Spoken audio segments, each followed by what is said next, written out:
대법원 2014년 1월 16일 선고 2013도 7101일 판결은 디지털 시대의 압수수색이 얼마나 쉽게 한 번의 영장으로 여러 사람의 여러 사건까지 쓸어담는 수사로 변질될 수 있는지를 정면에서 경고한 판례다.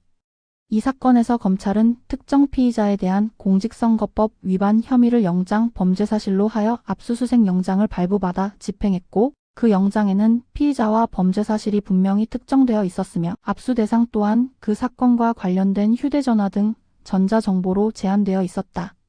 문제는 그 영장을 집행해 전자정보를 분석하던 과정에서 영장에 기재된 피의자와는 무관한 제3자들 사이의 대화가 담긴 녹음 파일이 발견되었다는 점이다. 수사기관은 이 녹음 파일을 확보한 뒤 그 내용이 정당 후보자 추천이나 선거운동 대가 제공, 요구 등 또 다른 공직선거법 위반을 의심하게 한다는 이유로 별도의 압수수색 영장을 다시 발부받지 않은 채 곧바로 그 파일을 압수하여 수사를 확장했고 결국 피고인들에 대한 기소와 재판으로 이어졌다. 피고인들은 영장에 적힌 사건과 피의자와 상관없는 녹음 파일을 추가, 영장 없이 압수한 것은 영장주의 위반이라고 다투었다. 대법원의 결론은 단호했다. 영장은 특정한 피의자와 특정한 범죄 사실에 관한 증거를 수집하기 위해 법관이 허용한 통행증이지 수사기관에게 디지털 기기 속 모든 정보를 들여다볼 권한을 부여하는 포괄적 열쇠가 아니다. 전자정보는 한 기기 안에 관련 정보와 무관한 정보가 뒤섞여 있는 것이 일반적이어서 수사기관이 우연히 보게 되는 상황이 생길 수는 있다. 그러나 그 우연이 곧바로 영장 범위의 자동 확장을 뜻하지는 않는다. 영장에 기재된 피의자와 무관한 제3자 대화, 녹음 파일이 별개의 범죄 혐의를 시사한다면 수사기관이 할 일은 단순하다. 그 단서를 근거로 다시 법관의 통제를 받아 별도의 영장을 발부받는 것이다.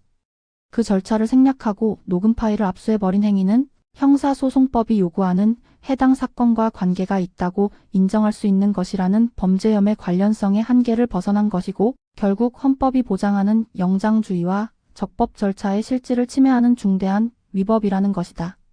그래서 대법원은 별도 영장 없이 압수된 녹음 파일은 적법한 절차에 따르지 아니하고 수집된 증거로서 증거 능력이 없다고 보았고 이런 정도의 위법은 예외적으로라도 증거 능력을 인정할 수 있는 성질의 것이 아니라고 못 박았다. 이 판결의 핵심은 증거가 진실을 말하느냐 보다 먼저 국가가 그 증거에 이르는 길이 헌법이 허용한 길이었느냐에 있다. 형사 절차에서 적법 절차는 결과의 장식이 아니라 결과의 자격이다.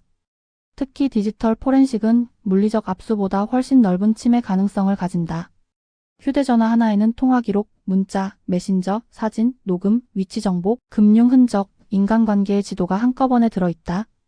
이 때문에 영장주의는 단순히 영장 받았으니 됐다가 아니라 어떤 사건의 어떤 피의자에 관한 어느 범위의 정보까지인가를 실제로 제한하는 장치여야 한다.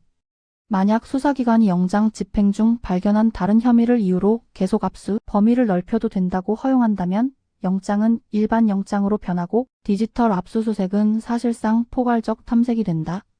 그 순간 헌법이 금지한 것은 종이에 적힌 일반 영장만이 아니라 현실에서 작동하는 일반 영장적 수사 방식 전체가 된다. 대법원이 관련성 요건을 엄격히 들이댄 이유는 바로 여기에 있다. 수사의 효율이 아니라 권력의 경계가 우선이라는 형사사법의 오래된 원칙이 디지털 환경에서 다시 증명된 셈이다.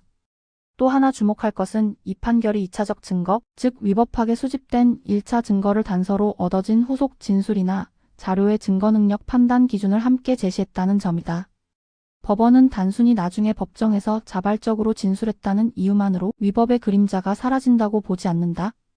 1차 증거 수집에서 절차 위반이 얼마나 중대한지, 그 위반이 회피 가능했는지, 보호하려는 권리 침해가 어느 정도인지, 위법한 증거가 후속 증거 수집에 어떤 영향을 미쳤는지, 인과관계가 희석되었거나 단절되었는지, 수사기관이 영장주의 취지를 회피하려는 의도가 있었는지까지 종합해 따져야 한다. 특히 녹음 파일은 그 내용이 강력하고 구체적이어서 진술을 특정 방향으로 유도하기 쉽다. 그래서 진술의 자발성만으로는 충분하지 않고 그 진술이 녹음 파일 제시나 그 전제를 깐 신문에서 촉발된 것은 아닌지, 녹음 파일이 배제되면 그 진술이 독립적으로 설 수 있는지까지 살펴야 한다.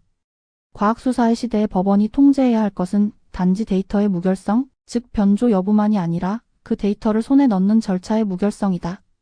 과학적이라는 이름이 절차적 정당성을 대신할 수 없다는 것이 이 판결이 던지는 메시지다.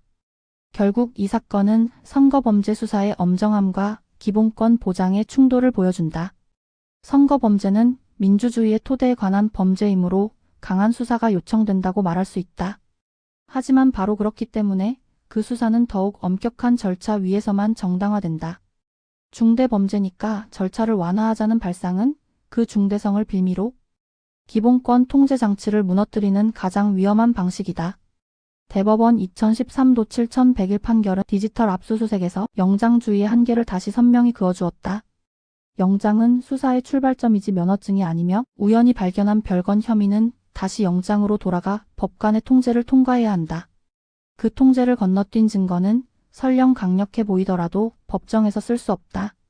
형사사법의 정당성은 진실의 주장만으로 완성되지 않고 그 진실에 이르는 방식이 헌법의 길을 걸었을 때 비로소 완성된다는 점을 이 판결은 긴 문장으로도 단 한 줄로도 똑같이 말하고 있다.